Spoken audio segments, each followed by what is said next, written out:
Assalamualaikum warahmatullahi wabarakatuh. Selamat pagi untuk anak-anak 11 IPS yang hebat, yang ganteng, yang cantik, yang soleh dan solehah. Untuk pertemuan kali ini kita akan membahas tentang pendapatan nasional.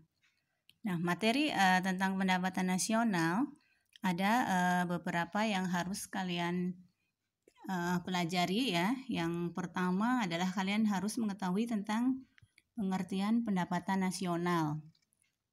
Yang kedua adalah tentang faktor-faktor yang mempengaruhi pendapatan nasional. Yang ketiga adalah kalian harus tahu tentang manfaat perhitungan pendapatan nasional. Yang keempat adalah komponen-komponen pendapatan nasional.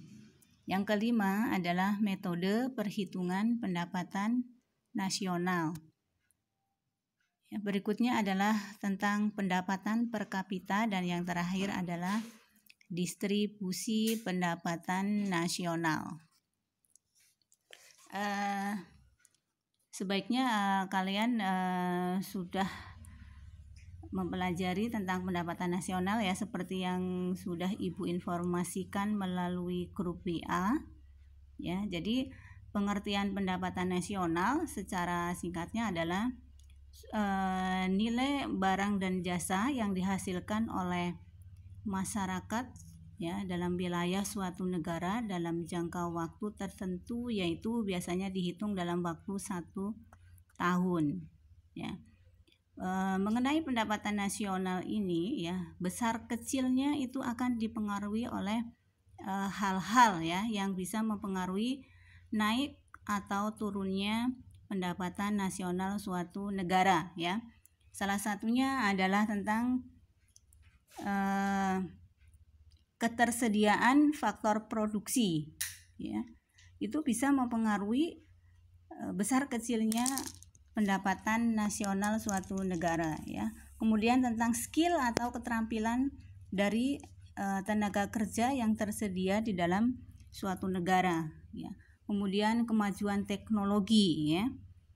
Ya, semakin maju teknologi suatu negara kemungkinan akan memperbesar ya atau meningkatkan pendapatan nasional. Kemudian ketersediaan modal ya. Kemudian keseluruhan permintaan dan penawaran ya. Kemudian investasi ya, kemudian konsumsi dan tabungan ya.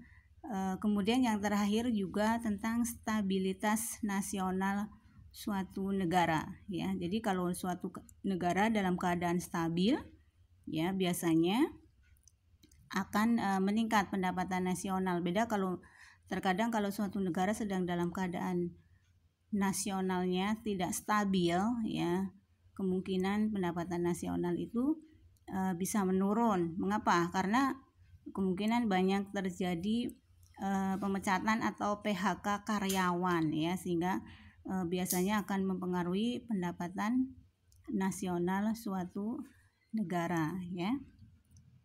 Nah, mengenai keseluruhan permintaan dan penawaran, kalian tentunya ingat ya hukum permintaan dan penawaran waktu di kelas 10 ya. Itu harus kalian ingat.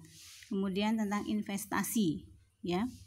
Kalian masih ingat kan pengertian investasi? Ya. Jadi kalau investasi itu adalah bagian pendapatan dari suatu masyarakat yang diinvestasikan ya, bisa dalam bentuk penanaman modal ya. Kemudian konsumsi juga merupakan bagian dari pendapatan suatu masyarakat yang digunakan untuk membeli barang-barang kebutuhan.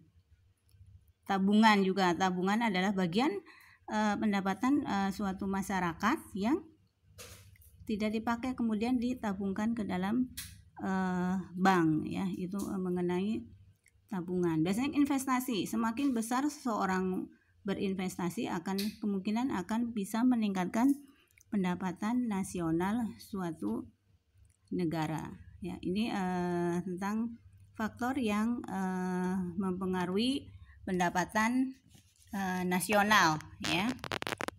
Kemudian apa sih manfaatnya? Manfaat dalam menghitung pendapatan nasional ya. Yang pertama bisa mengetahui untuk menganalisis perkembangan pendapatan suatu negara dari tahun ke tahun ya. Kemudian juga bisa untuk mengetahui struktur perekonomian suatu negara ya. Apakah negara itu adalah negara agraris atau industri ya. Negara agraris itu biasanya yang masih dalam pertanian ya, masih pertanian. Kalau industri yang udah maju ya, industri. Kemudian mengetahui kemajuan suatu negara ya dalam mencapai kemakmuran. Kemudian juga bisa menggambarkan jenis perekonomian dan strukturnya. Ya, bisa juga manfaatnya adalah membandingkan perekonomian ya antara negara satu dengan negara lain ya. Kemudian juga bisa untuk membandingkan pendapatan dari waktu ke waktu. Ingat bahwa pendapatan nasional ini dihitung tiap tahun ya. Jadi dimulai dari awal tahun anggaran itu dari Januari ke Desember ya. Kemudian juga yang terakhir adalah untuk membantu pemerintah ya dalam merumuskan kebijakan di bidang ekonomi ya. Ini sampai ke 3 tadi ya, manfaat perhitungan pendapatan nasional. Nanti kalau masih belum jelas nanti kalian bisa chat ibu ya. Sekian untuk materi sampai ke manfaat perhitungan pendapatan nasional. Terima kasih.